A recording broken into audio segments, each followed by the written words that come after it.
One of the first things we encounter when shopping for wine is the label. My wife often tells me that if she sees a bottle of wine that has a fantastic looking label, she's more willing to buy the wine. But did you know that there's a lot of information on the label that is required by the law? It tells you a lot about the wine. So if you're interested in finding out what's in a wine label, then this video is for you. This is Wine 101, What's in a Wine Label?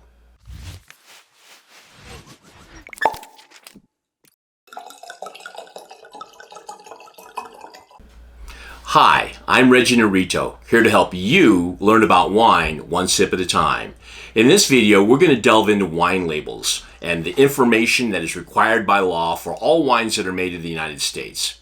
There's a surprising amount of information that you can find on a wine label that might help you find that special bottle of wine that you've been looking for. So strap yourself in and let's do this. When shopping for wine, consumers can encounter hundreds, if not thousands, of labels. There are fancy labels, and there are simple labels. There are colorful labels, and there are plain labels. There are two primary purposes for all wine labels. The first is obviously to catch the eye of the consumer in hopes that they might buy a bottle of the wine. The second is to provide information about what's exactly in that bottle that is required by law. Let's consider some of those requirements. The first is the brand name. That's pretty straightforward. The next is type classification, and in this case, it's Cabernet Sauvignon, which is a grape variety. Now, in the event that it is a blend, as in this label here, it'll say red wine. It has to tell you what is actually in the bottle, and in this case, it's a red wine. Conversely, if it were a white blend, it would say white wine, and if it were a sparkling wine, it would say sparkling wine, and so forth. The next is the address where bottled or packed, and this is usually found in the back of the label here.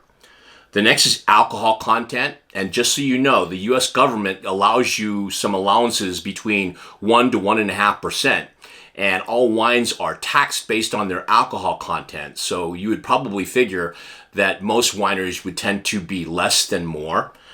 The next is the health warning, and again, this is usually found in the back of the label, as is the sulfite declaration. So any wine that contains at least 10 parts per million of sulfites, it needs to be stated on the back of the label, and most, if not all, wines do have sulfites. And then, of course, net contents, and that would be how much is actually in the bottle, and in this case, it's 750 milliliters. From here, wineries can, and often do, add more information to their labels. In the world of fine wine, this is more the norm than the exception. And I'm talking primarily about cork and screw cap finish bottles. But should a winery decide to add more information to their labels, the government has requirements for each. Let's consider those requirements. If a label has a vintage date, at least 85% needs to come from that listed vintage if a state or county is listed on the label. If an AVA is listed on the label, and I'll touch on that further on the next slide, 95% must come from that particular vintage. If a grape variety is listed on the label, at least 75% must be from that variety. In certain states, like Oregon, that number is higher, but it cannot go below 75%. Appellation of origin.